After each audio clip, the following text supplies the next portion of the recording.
ಎರಡು ಮೂರು ಒಂದು ಎಂಟು ಫಾಸ್ಟ್ ಆಗಿ ಉತ್ತರ ಸಣ್ಣದಾಗಿ ಕೊಡುವಂತ ಪ್ರಯತ್ನ ಮಾಡ್ತೀನಿ. ನಮಸ್ತೆ ಗುರುಗಳೇ. ನಮಸ್ಕಾರಮ್ಮ. ನಾನು ಉಮಾದೇವಿ ಅಂತ ಚಿತ್ರದುರ್ಗದಿಂದ.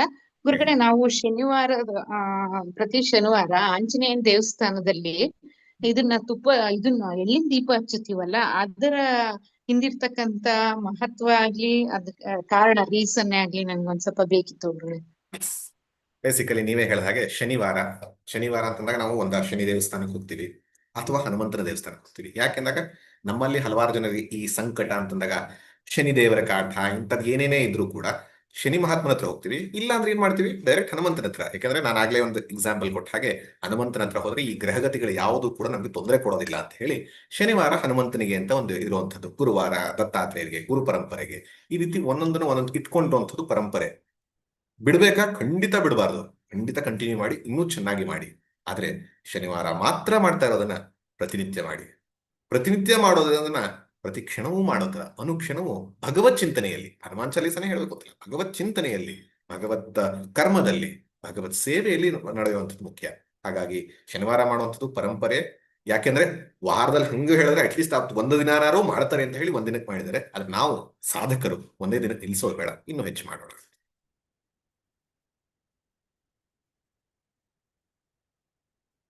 ನಮಸ್ತೆ ಗುರುಜಿ. ನಮಸ್ಕಾರ.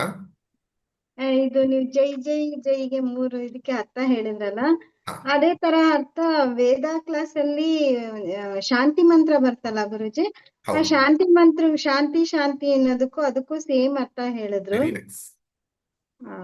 ನಿಮ್ ಕ್ಲಾಸ್ ತುಂಬಾ ಧನ್ಯವಾದಗಳು ಗುರುಜಿ.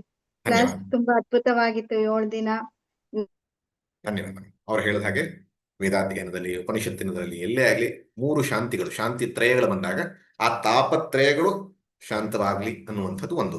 ಇಲ್ಲಿ ಜಯವಾಗಲಿ ಅಂದ್ರೆ ಇದರ ಮೇಲೆ, ತಾಪಗಳ ಮೇಲೆ ಜಯ ಸಾಧಿಸ್ಲಿ ಪರಮಾರ್ಥ ತತ್ವ ಅನ್ನೋದು ಎರಡು ಅರ್ಥದೆ. ಬೇಸಿಕಲಿ ನಾನು ಕೂಡ ಅಲ್ಲಿಂದನೇ ತಗೊಂಡು, ನಾನು ಉಪನಿಷತ್ತುಗಳ ಅಧ್ಯಯನ ಮಾಡ್ತಾ ಪಾಠ ಮಾಡ್ತಿರುವಾಗ ಆ ವಿಚಾರಗಳನ್ನೇ ಹೆಚ್ಚು ತಗೊಳ್ಳುವಂಥದ್ದು ಇರೋದು.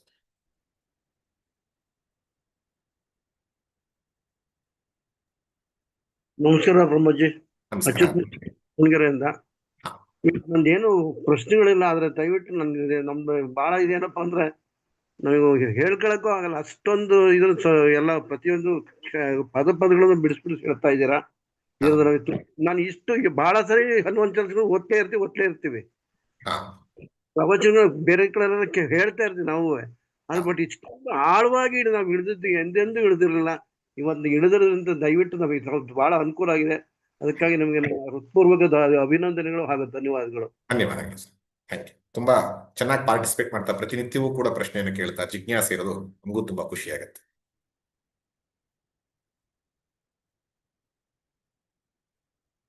ಇಂದ್ರಾಣಿ ಅವರು ಅನ್ಮ್ಯೂಟ್ ಮಾಡ್ಕೊಂಡು ಮಾತಾಡಬಹುದು. ಓಕೆ, ಚಾಟ್ ಅಲ್ಲಿ ಏನೋ ಪ್ರಶ್ನೆ ಬಂತು ಅನ್ಸುತ್ತೆ.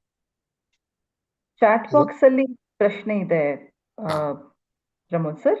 ಪ್ಲೀಸ್ ಎಕ್ಸ್ಪ್ಲೇನ್ ಆದಿ ಭೌತಿಕ ಅಂತ ಹೇಳಿ ಮೇಧಾ ಪಟ್ವರ್ಧನ್ ಅವ್ರು ಕೇಳ್ತಾರೆ.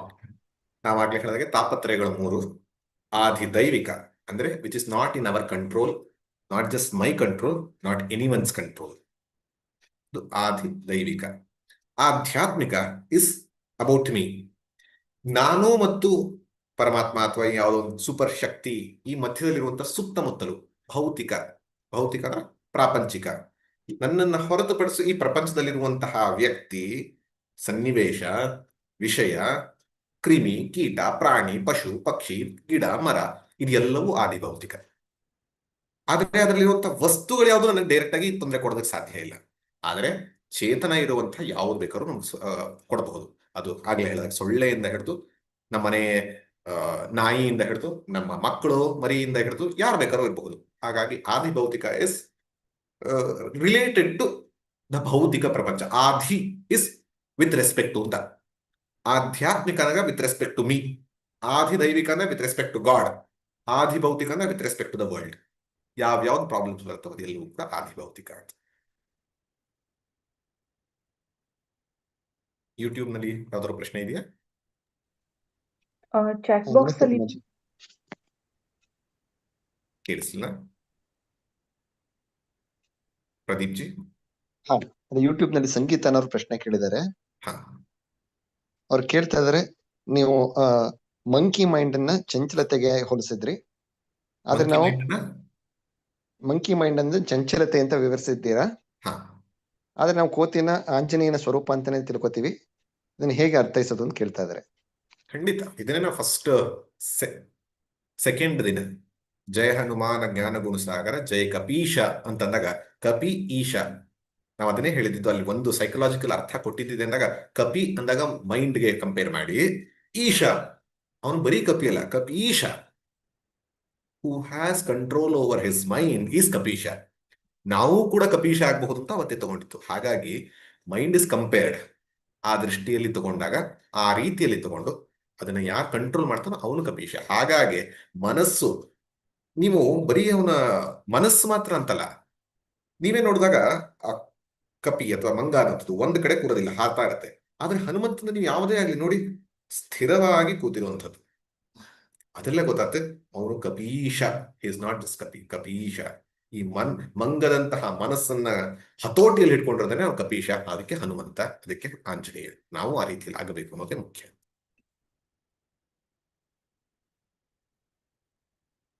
ನಮಸ್ತೆ ಗುರುಜಿ, ನಮಸ್ತೆ ನಾನು ಅಮ್ಮ. ಇಂದ್ರಾಣಿ ಅಂತ. ಸರ್, ನೀವು ಹೇಳಿದ್ರಿ ಇಷ್ಟ ದೇವತಾ ಮಂತ್ರ ನಾವ್ ಯಾವಾಗ್ಲೂ ಜಪ ಮಾಡ್ತಾ ಇರ್ತೀವಿ, ನಮ್ಗೆ ಇಷ್ಟ ಯಾವ ದೇವ್ರು ಅದನ್ನ ಜಪ ಮಾಡ್ತಾ ಇರ್ತೀವಿ. ಇವಾಗ ರಾಮನವಮಿ ಬಂತು, ರಾಮನ್ ಕೇಳಿದ್ವಿ, ಇವಾಗ ನೀವು ಹನುಮಂತನ್ ಕೇಳ್ತಾ ಇದೀವಿ. ಇವಾಗ ನಮ್ ಮನ್ಸು ಏನಾಗುತ್ತೆ, ರಾಮನ್ ಜಪ ಮಾಡ್ಬೇಕನ್ಸುತ್ತೆ, ಹನುಮನ್ ಜಪ ಮಾಡ್ಬೇಕನ್ಸುತ್ತೆ. ಅದು ಹೆಂಗೆ ಗುರುಜಿ? ನಮ್ದು ಇಷ್ಟ ದೇವತೆನ ಮಾಡ್ಕೊಂಡ್ ಬರ್ಬೇಕಾ, ಖಂಡಿತ ಇದನ್ನ ಕಂಟಿನ್ಯೂ? ಇಲ್ಲಿ ನಿತ್ಯ ಮತ್ತು ನೈಮಿತ್ತಿಕ ಅನ್ನೋದು ಎರಡು ಬರುತ್ತೆ. ನಿತ್ಯ ಮಾಡುವಂಥದ್ದು ಯಾವಾಗ್ಲೂ ಮಾಡ್ಬೇಕು, ಅದು ಇಷ್ಟ ದೇವತೆ, ಅದನ್ನ ನಿತ್ಯವೂ ಮಾಡ್ಲೇಬೇಕು. ಅದು ಯಾವುದೇ ಪ್ರಸಂಗ, ರಾಮನವಮಿ ಬರ್ಲಿ, ಹನುಮ ಜಯಂತಿ ಬರ್ಲಿ, ನವರಾತ್ರಿ ಬರ್ಲಿ, ಯಾವುದು ಬರ್ಲಿ, ಅದನ್ನ ಇಲ್ಲೋ ಹಾಗೆ ಇಲ್ಲ, ಅದನ್ನ ಮಾಡುವಂಥದ್ದು. ನೈಮಿತ್ತಿಕ ಅಂತಂದಾಗ ರಾಮನ್ ಬಂದಾಗ ರಾಮನ್ ಮಾಡ್ತೀವಿ, ಕೃಷ್ಣನ್ ಬಂದಾಗ ಕೃಷ್ಣನ್ ಮಾಡ್ತೀವಿ, ದೇವಿದ್ ಬಂದಾಗ ದೇವಿದ್ ಮಾಡ್ತೀವಿ, ಒಂದೊಂದು ರಥಸಪ್ತಮಿ ಬಂದಾಗ ಸೂರ್ಯಂದ ಮಾಡ್ತೀವಿ. ಪ್ರತಿಯೊಂದು ಕೂಡ ಅದು ನಿಮಿತ್ತದಿಂದ ಬರುತ್ತೆ. ಹಾಗಾಗಿ ನಿಮಿತ್ತದಿಂದ ಬರುವಂಥದ್ದನ್ನ ಆ ಪಾರಾಯಣಗಳನ್ನ ದುರ್ಗಾ ಸಪ್ತಶತಿ ಮಾಡ್ತೀವಿ ನಾವು, ಏಕಾದಶಿ ದಿನ ಅಥವಾ ಪ್ರತಿನಿತ್ಯ ವಿಷ್ಣು ಸಹಸ್ರನಾಮ ಮಾಡ್ತೀವಿ. ಯಾವತ್ ಮಾಡ್ತಿರೋ ಅದನ್ನ ಆ ನಿಮಿತ್ತದಂತೆ ಮಾಡುವಂಥದ್ದು.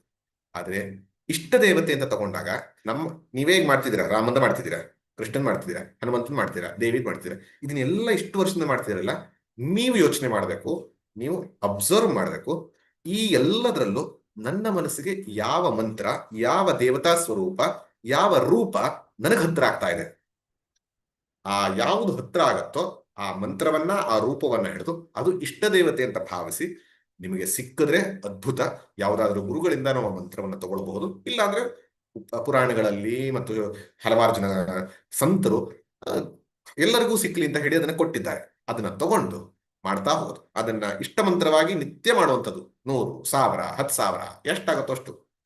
ಈ ತರದ್ ಬಂದಾಗ ನೈಮಿತ್ತಿಕವಾಗಿ ಎಷ್ಟು ಸರಿ ಮಾಡಬೇಕು, ನಮ್ಮ ಮನಸ್ಸು ಎಷ್ಟಿರತ್ತೋ ಅದನ್ನ ಅದಕ್ಕೆ ಮಾಡುವಂಥದ್ದು. ಆದ್ರೆ ಈ ಮಾಡುವಾಗಲೂ ಕೂಡ ಮನಸ್ಸಿರಬೇಕು. ಹನುಮಂತನೂ ನನ್ನ ಇಷ್ಟ ದೇವತೆಯ ಒಂದು ಅಭಿವ್ಯಕ್ತ ರೂಪ, ರಾಮನೂ ನನ್ನ ಇಷ್ಟ ದೇವತೆಯ ಅಭಿವ್ಯಕ್ತ ರೂಪ. ನಿಮ್ದು ಯಾವುದಿರುತ್ತೋ ಅದ್ರ ಮೇಲೆ. ಸೊ ಇಷ್ಟ ದೇವತೆ ಅಭಿವ್ಯಕ್ತ ರೂಪವೇ ಎಲ್ಲವೂ ಆಗಿದೆ ಅನ್ನುವಂಥದ್ದನ್ನ ನಿಶ್ಚಯ ಮಾಡ್ಕೊಂಡು ಮಾಡಿದಾಗ ಕನ್ಫ್ಯೂಷನ್ ಇರೋದಿಲ್ಲ. ಆ ರೀತಿಯಲ್ಲಿ ಮಾಡ್ಕೊಳ್ಳೋದು ಮುಖ್ಯ.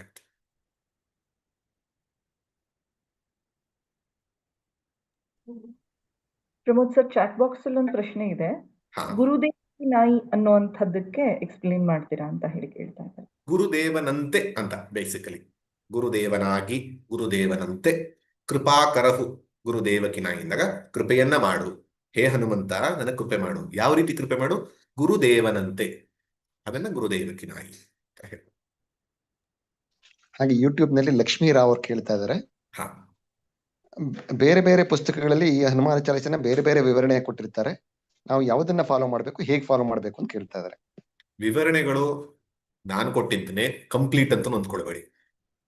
ವಿವರಣೆಗಳು ಆ ವಿವರಣೆ ಕೊಡುವಂತಹ ಆ ಉಪನ್ಯಾಸಕರದು ಅಥವಾ ಗ್ರಂಥಕರ್ತೃವಿನ ಒಂದು ವಿಷಯ. ಅದನ್ನ ಎಷ್ಟು ವಿಸ್ತಾರ ಮಾಡಬಹುದು, ಎಷ್ಟು ಕನ್ಸೈಸ್ ಆಗಿ ಹೇಳಬಹುದು, ಎಲ್ಲ ಅವ್ರವ್ರಿಗೆ ಬಿಟ್ಟಿರುತ್ತೆ. ನೀವು ಮಾಡ್ಬೇಕಾಗಿರೋದು ಓದೋದಕ್ಕೆ, ಅಧ್ಯಯನ ಮಾಡೋದಕ್ಕೆ ಎಲ್ಲವನ್ನ ಓದಿ ಅರ್ಥ ಮಾಡ್ಕೊಳ್ಬೇಕಾದ್ರು ಹನುಮಾನ್ ಚಾಲೀಸ ಹನುಮಂತನನ್ನ ಈಶ್ವರನಂತೆ ನೋಡಿ ಪ್ರಾರ್ಥನೆ ಮಾಡ್ತಾ ಇರೋದು. ಅದರಿಂದ ಏನ್ ಬರುತ್ತೆ, ಬೇಸಿಕ್ ಅರ್ಥವನ್ನ ಇಟ್ಕೊಂಡು ಈಗ ಇಷ್ಟೆಲ್ಲ 7 ದಿನದ ಮಾಡಿದಿರಿ. ಈಗ ನೀವು ಹಾಗಾದ್ರೆ ಒಂದು ಸರಿ ಹಾಗಾದ್ರೆ ಹನುಮಾನ್ ಚಾಲೀಸ ಹೇಳಬೇಕು ಅಂದ್ರೆ 7 ದಿನದ ಉಪನ್ಯಾಸ. 7 ದಿನನೂ ನಾನು 1 ಗಂಟೆಗೆ ಯಾವತ್ತೂ ನಿಲ್ಲಿಸಲೇ ಇಲ್ಲ. 1 ಕಾಲು ಗಂಟೆ ಹೋಗಿದೆ ಅಂದ್ರೆ ಆಲ್ಮೋಸ್ಟ್ 10 ಗಂಟೆ ಹತ್ತತ್ರ 9:30 10 ಗಂಟೆ. ಹಂಗಾರೆ ಒಂದು ಸರಿ ಹೇಳಿದ್ರೆ 10 ಗಂಟೆ ತಲೆಯಲ್ಲಿ ಇಟ್ಕೊಳ್ಬೇಕು ಅಂತಲ್ಲ. ಇದಿಷ್ಟಲ್ಲಿ ಒಂದಷ್ಟನ್ನ ತಲೆಯಲ್ಲಿ ಇಟ್ಕೊಳ್ಬೇಕು, ಒಂದಷ್ಟನ್ನ ಹೃದಯ ಕೇಳಿಸಿ ಮನಃ ಪರಿವರ್ತನೆ ಆಗ್ಬೇಕು, ಒಂದೊಂದಷ್ಟನ್ನ ಜ್ಞಾನಕ್ಕೆ ಮಾಡ್ಕೊಳ್ಬೇಕು. ಆ ಬೇಸಿಕ್ ಮೀನಿಂಗ್ ಅನ್ನ ಇಟ್ಕೊಂಡು ನಾನು ಏನ್ ಹೇಳ್ತಾ ಇದ್ದೀನಿ ಇದರ ಅರ್ಥ ಇಷ್ಟು ಗೊತ್ತಾಗೋದಕ್ಕೆ ನೀವು ಯಾವ ಗ್ರಂಥಕರ್ತೃದ್ದು ತಗೊಂಡು ಕೂಡ ದಟ್ ಇಸ್ ಫೈನ್. ಯಾಕಂದ್ರೆ ಬೇಸಿಕ್ ಮೀನಿಂಗ್ ಯಾರ್ದಲ್ಲೂ ಡಿಫರ್ ಆಗಲ್ಲ. ಅದಕ್ಕೆ ಆಳಕ್ಕೆ ಹೋಗೋದು ಎಷ್ಟು ಆಳಕ್ಕೆ ಹೋಗ್ತಾರೆ, ಎಷ್ಟು ಮೇಲಿರ್ತಾರೆ, ಎಷ್ಟು ಡೈಮೆನ್ಷನ್ಸ್ಗಳಲ್ಲಿ ನೋಡ್ತಾರೆ, ಅದು ವಿವರಣೆ ಕೊಡುವಂಥವ್ರ ಮೇಲೆ ಹೋಗುತ್ತೆ.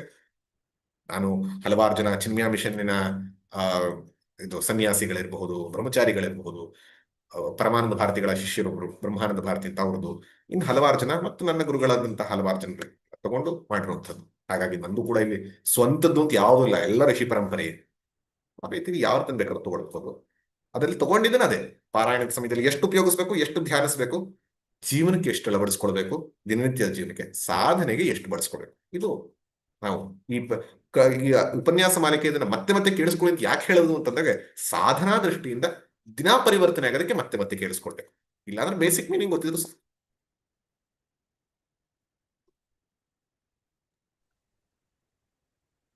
ಪ್ರಮೋದ್ ಸರ್ ಸೂಚನೆಗಳನ್ನ ಕೊಟ್ಟು ಮುಗಿಸಬಹುದಾ? ಈಗ ಕೇಳಿಸ್ಲಿಲ್ಲ, ಕಾರ್ಯಕ್ರಮ ಪೂರ್ಣಗೊಳಿಸಬಹುದಾ ಈಗ? ಸೊ ಎಲ್ಲರಿಗೂ ಕೂಡ ಈ ಉಪನ್ಯಾಸ ಮಾಲಿಕೆಯಲ್ಲಿ ಯಾರು ಕೂಡ ಪೇಷಂಟ್ ಆಗಿ ತಾಳ್ಮೆಯಿಂದ ಕೇಳಿದ್ದೀರಿ ಅಂತ ನಾನು ಅಂದ್ಕೊಳ್ಳಲ್ಲ. ಆಕ್ಟಿವ್ ಆಗಿ ಭಾಗವಹಿಸಿದ್ದೀರಿ. ಕ್ಲಾಸ್ನಲ್ಲಿ ಇರಬಹುದು, ವಾಟ್ಸ್ಆ್ಯಪ್ನಲ್ಲಿ ಇರಬಹುದು. ಇದೇ ರೀತಿ ನಿಮ್ಮ ಸಾಧನೆ ಹೆಚ್ಚು ನಡೆಯಲಿ. ಇನ್ನು ಹೆಚ್ಚು ಚೆನ್ನಾಗಿ ಮುಂದೆ ನಿಮ್ಮ ಸಾಧನೆಗೆ ಪ್ರದೀಪಿಕೆಯಾಗಿ ಹನುಮಾನ್ ಚಾಲೀಸ, ಹನುಮಂತ, ಭಗವಂತ ನಿಮಗೆ ದಾರಿಯನ್ನು ತೋರಿಸ್ಲಿ. ಪರಮಾತ್ಮನ ಕೃಪೆ ಸದಾ ನಿಮ್ಮ ಮೇಲಿದ್ದು ಗುರು, ಶಾಸ್ತ್ರ, ಈಶ್ವರ ಕೃಪೆ ಮೇಲಿರಲಿ ಅಂತ ಪರಮಾತ್ಮನಲ್ಲಿ ಪ್ರಾರ್ಥನೆ ಮಾಡ್ತಾ ಈ ಉಪನ್ಯಾಸ ಮಾಲಿಕೆಯನ್ನ ಮುಗಿಸ್ತೀವಿ. ಕೊನೆ ಇನ್ಸ್ಟ್ರಕ್ಷನ್ಸ್ನ ಸ್ನೇಹಾಜಿಗೆ ಕೇಳುವಂತ ಹೇಳ್ಬಿಟ್ಟು ಮುಗಿಸೋದು ಅಂತ ಕೇಳ್ಬೋದು.